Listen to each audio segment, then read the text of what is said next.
Welcome everyone to our webinar Wednesday. We took a day off last week for Veterans Day, but occasionally when I pick my lotto ticket, it actually pays dividends. I picked the good number this time, and we were able to get the DOT secretary to come in and join us and talk about the MCORES initiative. And I think everyone who's on today knows what the MCORES initiative is. It was passed by the legislature in 2019 and includes 3 separate task force and corridor study areas, and their reports were submitted to the governor's office in the legislature, I believe last Friday. So I want to thank the secretary for being able to join us. And Secretary Tebow, what I'd like to do a little bit is just kind of personalize this. If you wouldn't mind just maybe taking 60 seconds and giving us a little bit of background on your personal life, where you're from, and your work all the way up to becoming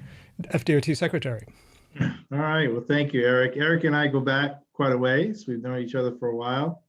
You're going to be able to hear really quickly, real soon, that I am not a native Floridian, that I am originally from Massachusetts. I'm born and raised there. Moved to Florida, though, in 1988. So I have been here for over 30, almost 32 years now. Can't get rid of the accent. I am a graduate of the University of Massachusetts in Dartmouth. And so I'm a graduate of a civil engineering degree. So I have done transportation since my whole career, over 35 years now. And half of the career has been in the private sector and half has been with the department. And so I've been really fortunate to the time I spent with the department, and really obviously honored to be chosen by the governor to be the secretary here at the DOT. So fantastic. Thank you. I mean, I'm from the Panhandle, and I thought your accent was kind of similar to some of the folks I grew up with, but I guess it's from the Northeast. Yeah, I don't say y'all too often, or fixin'. I'm fixing to go to the store. I don't say that too often. Try it. It's fun. So. And efficient use of the language. But all right, so Secretary Tebow, I've got Becky's going to run the slides for you, and so I'll just turn it over to you. So thank you. All right, well, thanks, Eric, and thanks everyone for having me here. Again, I just want to spend a few moments to kind of give you an update on the multi-use corridors of regional economic significance. And as Eric mentioned a few moments ago, it was a forward-looking piece of legislation created by and submitted and passed by our legislature back in 2019. Governor DeSantis signed it into law in May of 2019. And this forward-looking piece of legislation is really about planning. How do we plan for Florida's growth? How do we get the necessary infrastructure in place to be able to do so? Over the past 15 months since the passage of the bill and things been moving forward, there's been a lot of things that we've been facilitating about, and you'll hear a little bit about that as we move forward. As Eric mentioned, one of the things that we were required to do as part of that legislation was appoint, which I did, August of 2019, 3 task force members. Three members of 3 different task forces, excuse me. Over 100 and some odd people, close to 120 people. And those task force members were focused on each one of the corridors, and they assisted us in developing a report that was required to be submitted to the governor and legislative leadership last week, which we did. We submitted it, as Eric mentioned, at the end of the week.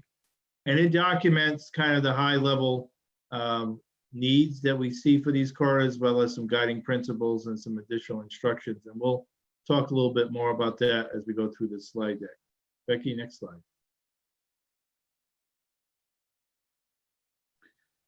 So the purpose of the multi-use corridors, or MCORES program, is to revitalize rural communities, is to look at encouraging job creation where we need to, provide regional connectivity, really key, while leveraging technology, enhancing quality of life, look and focus on public safety, as well as protecting the environment and our very natural and sensitive resources here in the state. The department was really, and is still very excited about this program. It's a program of this magnitude that has not occurred since the interstate days or the construction of Florida's Turnpike. However, MCORES is more than just a limited access toll facility, and it's even more than just a transportation element.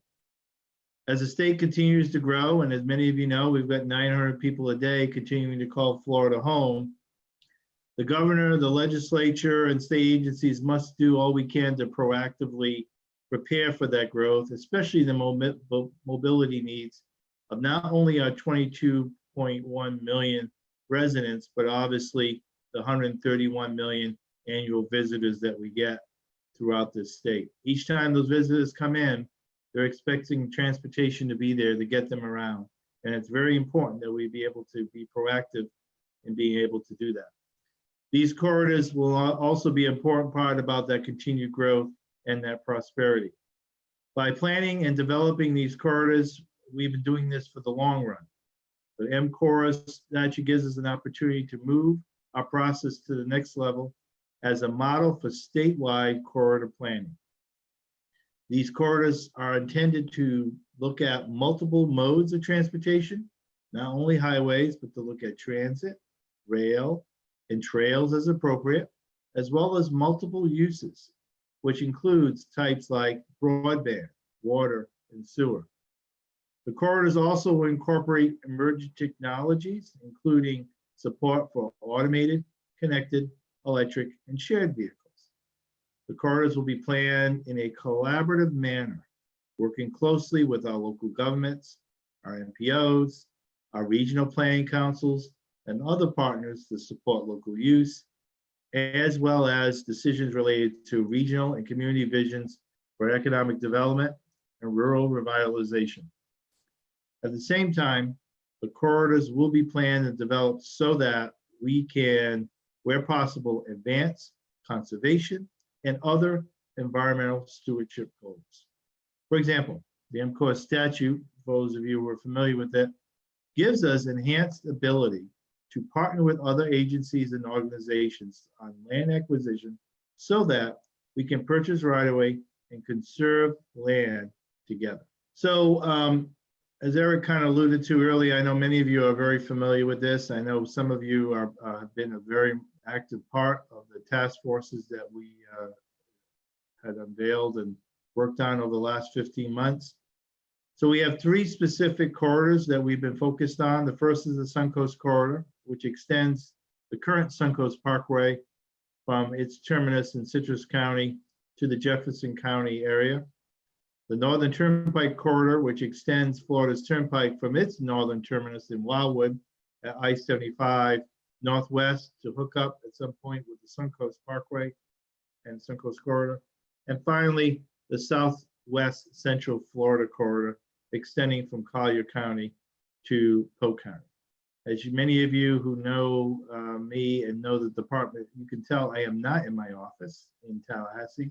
I'm actually in Southwest Florida today, meeting with our team down here, getting to understand some of the things that they've got going on. So it's very key that we get to know what these different corridors and their needs are. Each one is different. The needs of the Southwest Central Florida is different than the Suncoast corridor than it is in the Northern Turnpike corridor. And the statute, as I mentioned earlier, gave us the authority to convene task forces for each corridor as an inclusive consensus building mechanism.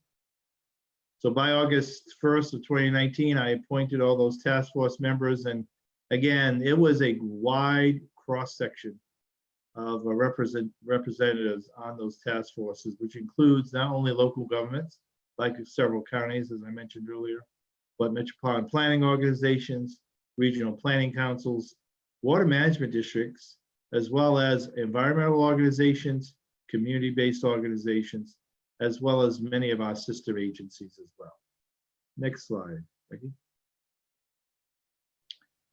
So over the 15 months, these task forces have met in that collaborative consensus building process, and they were using a lot of different mechanisms to be able to make sure that we get that consensus building involved with all those members.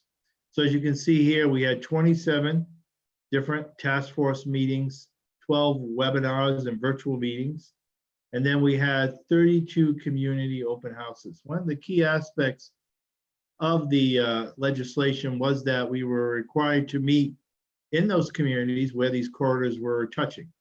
And as you saw in that earlier map, at the point where we started, we just had just the county limits is basically our original playbook here.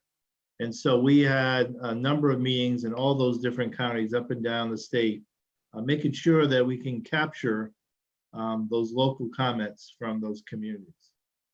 During those meetings, the task forces reviewed data, trends, and issues, discussed key considerations for planning transportation corridors, including specific issues as included in the statute, received and reviewed public input. Subject matter experts joined the task force meetings at different areas at different times to provide information on a number of specific aspects, including community planning, broadband and other utilities, as well as the emerging technology. The task forces have had a very robust public engagement process designed to allow residents and visitors to comment on all task force deliberations, reports, products, and they'd be able to do that 24/7 throughout the 15-month process using a variety of mediums from in-person to online. Opportunities for public engagement were included in each task force meeting through a dedicated public comment period, and comment stations were set up to receive written comments. Meetings were broadcast live on the Florida channel, and recordings were posted on the project website for members of the public who could not attend in person. The public could also attend the webinars and hybrid meetings that were held virtually through the GoToWebinar platform. Additionally, the department received communication through the project website, which was FDOT Listen's email address, as well as phone, social media, letters, newsletters, and more. So during that time, we received over 14,000 written comments, all different types of comments from different flavors, different perspectives, but all about the multi-use corridors. It was interesting to note that obviously when the pandemic hit back in March, excuse me, and when it started in March, we realized we had to make some changes to our approach because originally before then we were doing all the meetings in person, like we usually do at our public workshops and public hearings and so on. So after holding a series of webinars that were more of one way of sharing of information, we started in the summer to go into these hybrid modes where we were actually doing a lot of the presentations virtually and opening it up to everyone in the public to participate and listen in, as well as having meeting site locations where we opened up different meeting sites for people to appear in person. If, for example, if they didn't have the ability to access it virtually, either the broadband connection wasn't allowing them to be able to do that, they may not have the technology to be able to do that. So we were having people there stationed at these locations so that they could participate as well. And we found out, and even the task force members acknowledged, that by doing this hybrid, we actually received more comments than we were receiving it by the normal way that we were doing it, where everyone was meeting in person. People now were able to go to the events and attend the meetings virtually wherever they were at. So if they were home with the kids, helping them out with school or whatever, those were all new techniques that we were able to use, and it was obviously to the benefit of this program. Next slide, Becky. So the task force recommendations, again, were structured around kind of 4 areas, right? They had to give us some input in each task force, each corridor, on high-level needs, their guiding principles, instructions for project development and beyond, and putting together and helping us with an action plan. So during the week of October 19th, the task forces met and they completed their reports. So the final task force reports were submitted to the governor, again, like we mentioned last week, and those reports are also posted on the floridamcores.com website. The task force's charge was to provide recommendations for how the department can work with local governments and other state agencies and partners to carry out the MCORES program as specified in statute. These recommendations address how needs and feasibility should be evaluated and how corridor development and related activities should move forward. The task forces provided recommendations in those 4 areas, as I mentioned. The high-level needs in each study are related to the 6 statutory purposes, which we mentioned a little bit earlier. The task force has determined that there is no specific need for a new greenfield corridor or modifications of existing facilities through the study area based on the available information at that time. However, project level needs will be evaluated consistent with the task force's recommendations in future phases. One of the things that was brought up really early on in these discussions was the fact that nothing precluded us from looking at enhancing and modifying existing corridors to provide the same purpose that was identified in those statutes. Excuse me. The task force has also recommended a set of guiding principles or core values to support decision-making related to the MCORES program, and including in how to locate and manage lands around interchanges and how to protect conservation lands and all important habitat. The task force has also recommended instructions to ensure that guiding principles are applied to future planning, project development, and any implementation activities. The task force has also recommended, and the department committed to, an action plan for future activities in each study area consistent with the guiding principles and those instructions. The commitments in the action plan indicate how the department will work with local governments and other agencies and partners to carry out the task force's recommendations for the MCORES program, which includes maybe augmenting established statutory requirements and FDOT procedures. So just to let you know, the action plan has 8 major elements, and those include potential needs, identify and evaluate alternatives, support consistency review and update of local and regional plans, assess economic feasibility, and identify potential funding sources, advance innovative land acquisition concepts, advance multi-use opportunities, continue the partnering effort, and keeping with the robust public engagement, which we are going to do in our commitment to transparency and obviously continuous process improvement. Those are our next steps in our process. Next slide. So I want to talk a little bit about each corridor a little bit and give you a little highlight from each one from the efforts of the task forces. So first is the Suncoast connector, and the Suncoast corridor, again, is, I believe, the longest corridor, close to 150 miles. While we are proud of all the accomplishments of each of the task forces, this gives me an opportunity to highlight just a few of them for the next few slides. So as it relates to the Suncoast corridor, a large portion of this corridor is used for agricultural purposes, recognizing that agriculture is critical to the region and the state's second largest industry. The task force has recommended a transportation corridor be developed in a manner that protects the region's most productive farms and other rural lands with economic or environmental significance. Additionally, accommodation should be made to improve transportation connectivity to, from, and between working farms and other economically valuable rural lands. Secondly, due to the unique natural resources that occur within the corridor, the task force has developed an integrated approach for addressing environmental resources, including conservation lands, wildlife and plant habitat, and water resources. These special accommodations will help to conserve, enhance, restore, and connect these valuable ecosystems. So the Suncoast corridor is really special as it relates to the communities found within it. While a task force report recognized the need to enhance the quality of life for those residents, the task force also emphasized the importance of preserving many of the rural qualities within the area.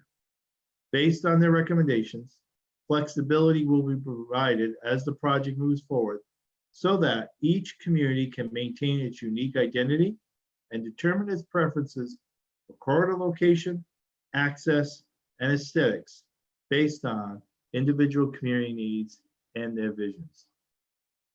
Finally, the Suncoast Task Force addressed industry concerns, specifically developing a transportation corridor that is focused on highway safety. So one specific issue addressed by the task force was the inclusion of truck parking and supporting facilities along the corridor. Inclusion of this recommendation will result in a corridor that safely accommodates multiple modes of transportation and users. Next slide, Becky. So the Northern Turnpike Corridor, again, covers more than 3,800 square miles. It includes the counties of Levy, Sumter, Citrus, and Marion counties. Excuse me. Major population centers within the study area include obviously Ocala, but also Inverness, Wildwood, Crystal River, and Denellen. Some of the important topics identified and discussed by the task force for the study area include the Cross Florida Greenway, wildlife corridors, agricultural lands, springs protection, and broadband connectivity. This was a big issue for this corridor. This area of the state is rich in natural and land and water assets that support significant fish, wildlife, and plant populations, many of which are endemic to Florida. Approximately 40% of the study area is held in public and private conservation. So many of those tracts of conservation land includes facilities like the Goethe State Forest, the Ross Prairie State Forest, Potts Preserve, and the Flying Eagle Preserve, just to name a few. 35% of the study area has been identified as critical linkages in the Florida Ecological Greenways Network that connects conservation lands across the state and provides opportunities to connect existing gaps in the Florida Wildlife Corridor. 75 miles of the Marjorie Harris Carr Cross Florida Greenway spans the study area from Yankeetown to Marion County. This section of the Greenway is part of the 110-mile linear park spanning from the Gulf of Mexico to the St. Johns River. Apart from hosting various recreational activities such as paddling, biking, hiking, equestrian, the Greenway is also a wildlife corridor. Black bears use the Greenway as a major corridor, especially on the eastern end near the Ocala National Forest. As we were very well aware that Marion County also has established a farmland preservation area encompassing about 193,000 acres in the northwest Marion County area, which is outside their urban growth boundary, to manage growth and protect the area's valuable soils, water, and spring sheds. There are also over 200 springs that support diverse ecosystems, including Silver Springs, Rainbow Springs, and Homosassa Springs. Parts of the study area serve as the primary recharge area for the Floridan aquifer. Additionally, there are numerous rivers and lake systems, including the Withlacoochee River, which forms the boundary between Citrus County and the 3 other counties in the study area. So the Southwest Central Florida Corridor, again, you're going to see that each one of them is different. Recognize in that the task force there recognized significant needs in the study area related to the 6 statutory purposes, including revitalizing rural communities, supporting economic development, enhancing quality of life. The task force also recognized, though, the significant need to protect the environment. The Southwest Corridor developed 11 high-level needs that build on the 6 purposes. One such need was that recommended by the task force was to support agricultural and resource-based industries as major economic drivers. They also recognize that these agricultural lands may be in critical areas of environmental sensitivity. These lands tend to be private ownership, and the task force recognized that collaboration with these owners is important to achieve economic, social, and environmental objectives. Other high-level needs developed by the task force covered areas such as improving safety and emergency preparedness and response, as well as protecting the environment and creating employment opportunities. Once these high-level needs were identified by this task force, they developed a set of guiding principles and instructions that help guide the department as we move forward in the next phases of project development. Those including protecting the environment, wildlife was a common theme, obviously throughout. Several recommendations were made to protect and enhance conservation lands, wildlife, and plant habitat, as well as our water resources. The task force recommended that in developing future MCORES corridors, the department have a goal and if its infrastructure creating improvements to panther habitat and connectivity. Other areas of recommendations provided by the task force address the maximizing of use of existing facilities where possible, providing regional connectivity, utilizing innovative technology, and providing opportunities, again, for broadband within the region. In addition to the high-level needs, the guiding principles, and instructions, this task force collaborated with the department in developing another action plan consisting of 8 actions, similar to what we had talked about earlier. So this diverse task force embarked on a thorough and thoughtful process to address concerns of the many stakeholders throughout the area, as well as to embrace opportunities that may present themselves due to the breadth. So how do we move the program forward? So specific corridor projects identified through this process will advance based on the determination of need, environmental feasibility, economic feasibility, and consistency with applicable local government comprehensive plans and MPO transportation improvement programs. So the department will establish at least a preliminary determination of transportation need, initial financial and environmental feasibility before proceeding with the PD&E process. Decisions on corridor configuration, project alignment, and interchange locations will be determined during that PD&E process. After PD&E is completed, the Department of Environmental Protection will review the environmental feasibility of any project proposed as part of the Turnpike system and submit a statement of environmental feasibility to the department consistent with the statutory requirements. Following the PD&E, the department will complete a final evaluation of economic feasibility when the corridor is at the 30% design phase, which will give us sufficient information to assess the ability to meet statutory requirements for projects as part of Florida's Turnpike system. We also be able to identify potential funding sources, including a combination of the specific sources allocated to the MCORES program through the enabling statute. Turnpike revenues are usually the primary use. Obviously, it is going to be toll facilities, so there'll be toll revenues as well as other revenues from the overall Turnpike system that could make up the overall funding source for this project. One key requirement in the statute is that by December 31st, 2023, each local government with one or more planned interchanges within its jurisdiction must review the task force report and its local government comprehensive plan and consider whether the area in and around the interchange contains appropriate land uses and environmental protections, and whether its comprehensive plan should be amended to provide those appropriate uses and protections. Next slide. A couple last slides I just want to touch really quick on is about innovative land acquisition.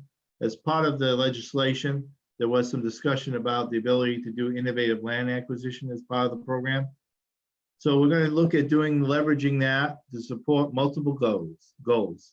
The statute provides the department the ability to combine right-of-way acquisition with the acquisition of lands or conservation easements to facilitate environmental mitigation or ecosystem, panther, and other wildlife habitat, or water quality protection or restoration.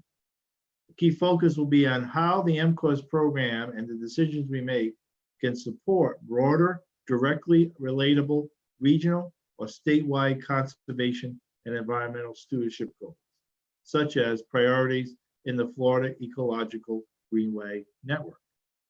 This process will include early identification of potential conservation land acquisition and protection opportunities during corridor planning. Development of a corridor conservation land acquisition and easement plan as part of PD&E, and a process to complete or commit a specific acquisition and easements prior to or parallel with the corridor construction. Very unique, something we haven't done in the past, again, but this is a little bit part of that forward-looking opportunity with this statute. So multi-use opportunities. The statute also provides the department to look at and develop all the multi-use corridors of other infrastructure, including broadband, water and sewer, and other utilities. Clearly, we saw the need for broadband when we entered into the pandemic, and a lot of our school children having a difficult time getting online digitally. So this will, as part of this evaluation, we'll also look at how can we expand broadband access throughout the state. So in part of that, we'll coordinate with local governments, regional planning councils, and others to make sure we look at the other multi-use opportunities for each one of these corridors. Again, an early emphasis will probably be on broadband and other utility co-location opportunities, including coordination with the Department of Economic Opportunity on the development of a statewide broadband strategic. So what do we see looking ahead? It's a 5-step, as you can see here, it's a 5-step development process for the MCORES program, ranging from the task forces through construction. So obviously we have completed the first effort, which is step 1, and we're initiating the planning and corridor evaluation step as we speak.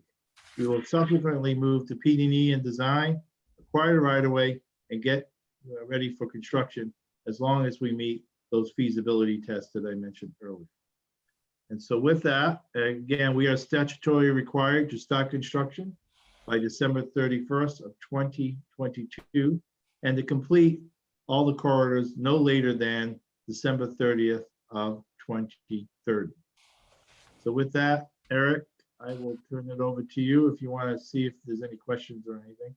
I noticed in the slide deck, what's obvious is not a whole lot of words that say transportation roads. So I'm going to put on my old traditional planning hat. And I know that I'm going to say traditional model in the state with MPOs is the 20-year long-range transportation plan that goes out and identifies these needs.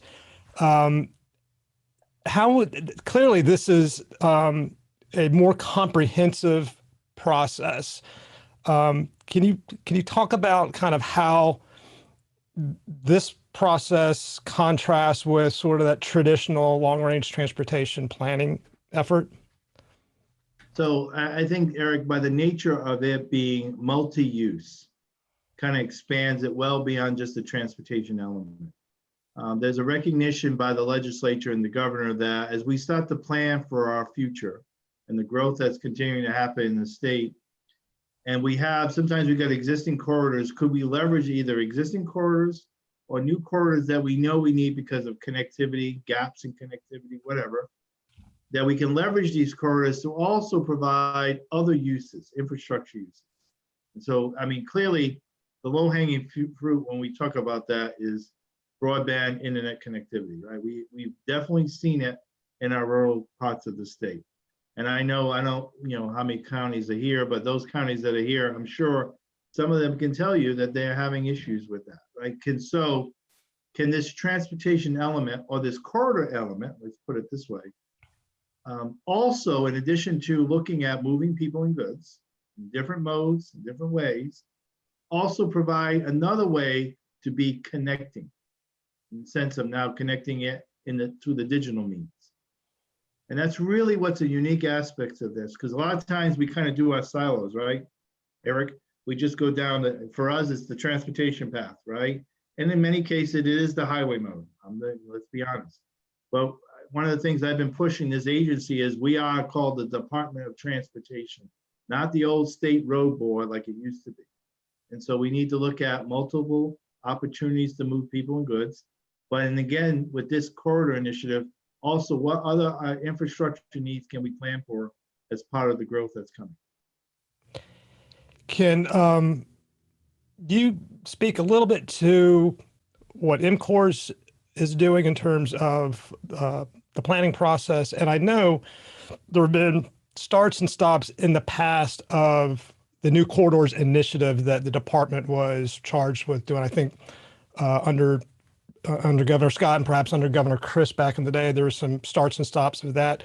Can you speak about whether or not MCORES is building on some of those efforts that were in the past? So it actually goes way back to Governor Bush, by the way. So it goes back quite a ways. So I would say not a lot. I don't think there's not much foundational. The only one that has a little bit of the foundational work that we have leveraged and will continue to leverage is the Northern Turnpike Extension.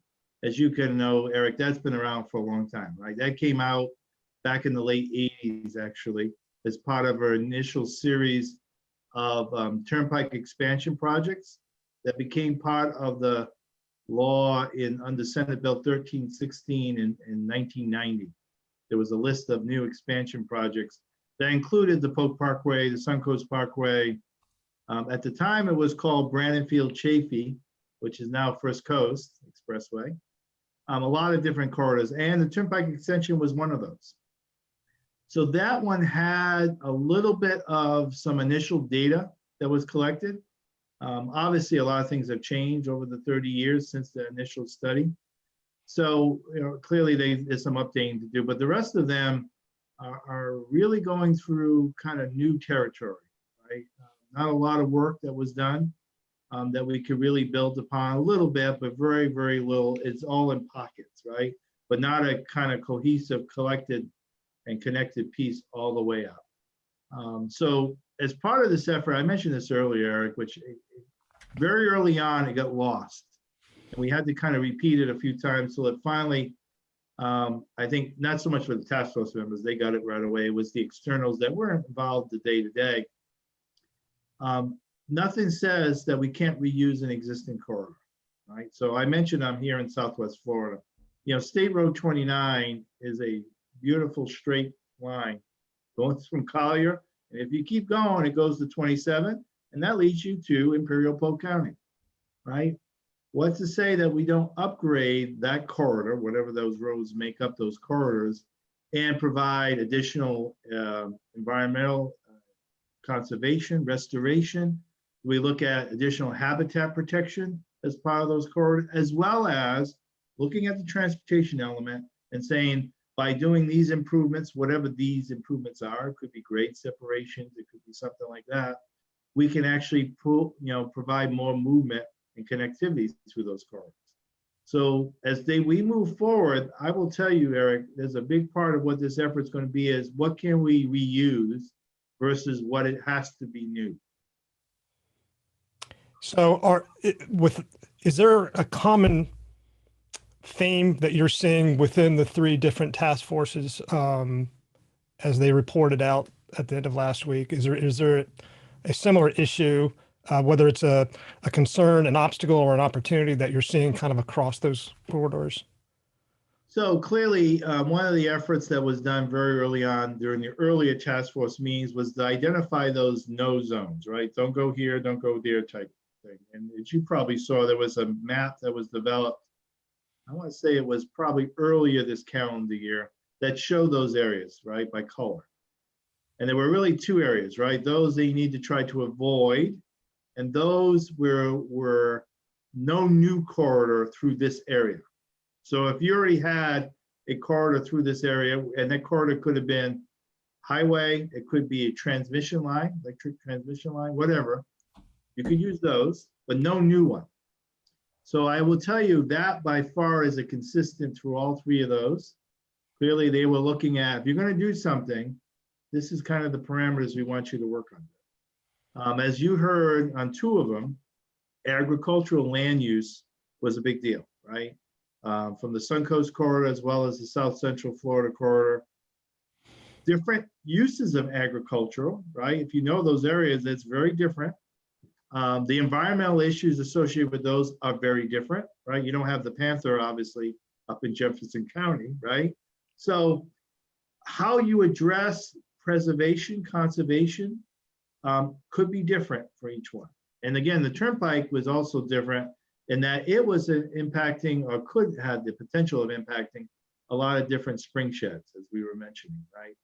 So, and again, that was actually a lesson learned from the original studies on the Turnpike Extension way back in the day. So there was some commonality in the sense of these are the areas you need to kind of avoid, and these are the areas where we really would recommend no new corridors. Do you anticipate having to have any supplemental legislation this year? Any tweaks on Not MCORES? that we, no, not that we see. Clearly one of the things that, and this is a statewide initiative, but in the last session, the 2020 session, there was a bill that passed and became law that expanded the Turnpike to provide and gave them authority to acquire land for emergency staging areas along the Turnpike system. And it can really be used for another purpose as well as using it for truck parking. So you heard from one of the task forces, they were worried about safety on the long travel and providing opportunities for truckers to pull over because they have hours of service requirements and they're going to be downtime. By the Turnpike providing these areas of staging, they'll give them an opportunity also to have this truck parking that is much needed in some parts of the state. But we don't have anything that we identified at this point that requires any modifications to the statute. Okay. And I'm looking down because I had I lost you on my screen, but I've got a camera up here, so I'm looking down. I can see you. I don't want to take up too much more of your time, but because this is a multi-purpose project, you did mention broadband. That is a very important issue for a lot of those areas that these corridors are looking at. And having, I know Transplex has put on a webinar a couple of weeks back. Can you talk about that a little bit more and how counties can really work with the department over the next several years as it begins to continue the planning process on MCORES? And so yeah, Eric, you've heard me talk before. Matter of fact, I think I addressed the counties. Was it earlier this year when you were up in Tallahassee, right? Yes. And you've heard me say things about partnerships, right? Success in transportation by any aspect really relies heavily on partnerships. So let's talk about the broadband. So clearly we're not an internet provider, right? We don't provide internet services, but can we help facilitate that? Absolutely. Because we've got long corridors, either existing corridors or it could be a combination of existing with a small new one that helps provide that connectivity, whatever. But we have these long corridors that we can help provide the backbone, the spine, whatever you want to use as the term for that connectivity. Now, what do? We need to work with local governments on identifying where those gaps are, where those needs are, and then work with the industry and how do we get there? In the past, where we kind of did silos, right? This is my piece of property, don't come see me. We've got to work beyond that. We've got to be able to leverage what we have as a state in resources, and that includes our property and our corridors to be able to do that. I think there's going to have to be a lot more discussion, Eric, and how do we get there? But I think by just opening it up to say, let's have this dialogue and discussion and what can be done gets us to where we need to go next. Well, I will tell you that the association is definitely a partner of yours, of your department on this issue. We have a rural caucus that has elevated this issue as its top priority, and they will be meeting in Jacksonville at the beginning of December. And in case you run into them, the chair of that caucus is Commissioner Larry Harvey from Putnam County up in District 2. Oh, I know Commissioner Harvey very well. He works really well with your District 2 secretary over there. So yes. Yes. Happy, and we will share any of the information that we begin to collect on whether it's mapping or just capacity issues and that sort of thing over the next year or 18 months. So that'd be great. That. And Becky, I cannot see any of the Q&A anymore. So if there's other questions, I would just say let's limit it to 1 or 2 or 3 so we can respect the Secretary's time. Secretary Tebow, I can't thank you enough for you taking some time out of your day to talk to us about this. I do want to recognize our current FACT president. It's Commissioner Melissa McKinley in Palm Beach. She requested this webinar of your department, and she is actually on the call right now. So I do want to recognize her and thank her for connecting us with your awesome department. They are probably of all the agencies over the last 20 years I've worked with, that your agency is the one I've probably worked with the most. Enjoy working with your team and the consultants that work for you. So again, thank you for taking some time today and updating us on MCORES. No, thank you, Eric, and thank you, Commissioner McKinley, for having me here. And thanks everyone for being a part of that. Look forward to the discussions in the future. All right. Thank you, sir. Thank you. Bye-bye.